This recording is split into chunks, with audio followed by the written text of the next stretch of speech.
This video tutorial shows you how to start using constraints in your iOS app. You're looking at a view controller with a first name label view, and to the right of it, a text field view.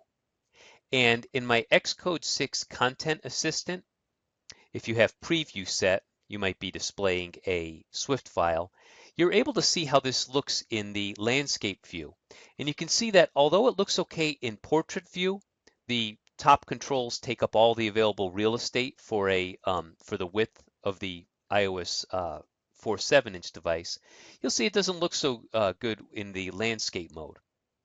So what I want to do is specify some of my own constraints so that all the available real estate is taken up for the width of the device, whether it's portrait or landscape. And to do this, I'm going to peg the first name to the side of the device.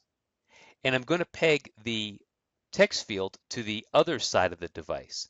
This is using something called leading space in my leftmost label case, and this is called trailing space in my rightmost text field case. Now, I also want to associate or pin this text field edge to the first name label.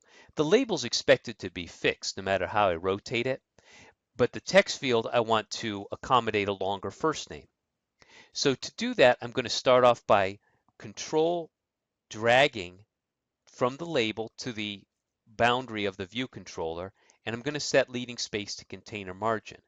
Now, immediately you see warnings and orange and red. That's okay because you haven't had the opportunity to put in all the constraints that you plan to. So we can ignore this until I'm finished with the setting of constraints. Going to the left field, I'm left click and I drag from with my control selected to the right, and I'm going to specify the trailing space to container margin. Now the next thing I'm going to do is I'm going to select the text field and I'm going to control left drag onto the label and put horizontal spacing. And so that's another constraint that I'm going to add. Now, although I was satisfied in both the portrait and landscape mode with the vertical positioning of these controls, once I start working with the constraints, I'm going to have to specify them all. So the first thing I'm going to do is I want both of these to be centered on their y-axis. So however they end up being positioned on the device, I want them both related to each other. So I select with control selected, left drag from label to text field and specify center Y.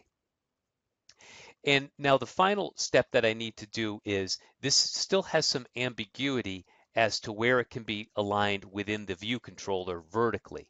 So I, with the label selected, control drag up to the view controller and I specify top space to top layout guide. And you'll see that once I've made all of those constraint adjustments, the orange has gone away and I have a valid layout. And when I go back into my preview now and rotate, the content fills the entire width. So this quick tutorial is showing you that with your constraints, you need to define enough constraints to unambiguously position your controls.